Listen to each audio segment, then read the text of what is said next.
మా స్నూబీ చూడు, మా కోడి చూడు. ఈ కోడిని కోసుకోవడానికి తెచ్చుకున్నాం. మా ఆయన తెచ్చిండు, కానీ నాకు ఇష్టం లేక నా కళ్ళ ముందర నేను కోయలేక దీన్ని అట్లాగే పెంచుతున్నాను అనమాట. పొదిగింది, ఎన్నో గుడ్లు పెట్టింది. మాకు గుడ్లు ఇవ్వలే కానీ కోడినిచ్చింది. అదేమో మా స్నూబీ. చాలామంది ఏమన్నారంటే స్నూబీ కుక్కల నుంచి ఇన్ఫెక్షన్ అవుతుంది, దాన్ని వదిలేసేయి అని చెప్పిండ్రు మా చుట్టాలు. వదిలేయి అన్నారు. ఓకే, వాళ్ళు చెప్పినట్టుగా విందాము. నేను ఎక్కడనో రోడ్డు మీద వదిలేస్తే దాని పరిస్థితి, దానికి ఎవరు అన్నం పెడతారు, దానికి ఎవరు చూసుకుంటారు? నేను తెచ్చినప్పుడు నన్నే నమ్మింది.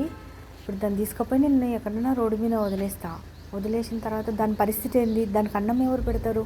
అది ఎక్కడ ఉంటుంది? ఊర్లో కుక్కలు ఉంచుతాయా? దాని వెంబడి ఎన్ని కుక్కలు పడతాయి, చచ్చిపోతుంది కదా అది. నాకు అట్లా ఇష్టం లేదు.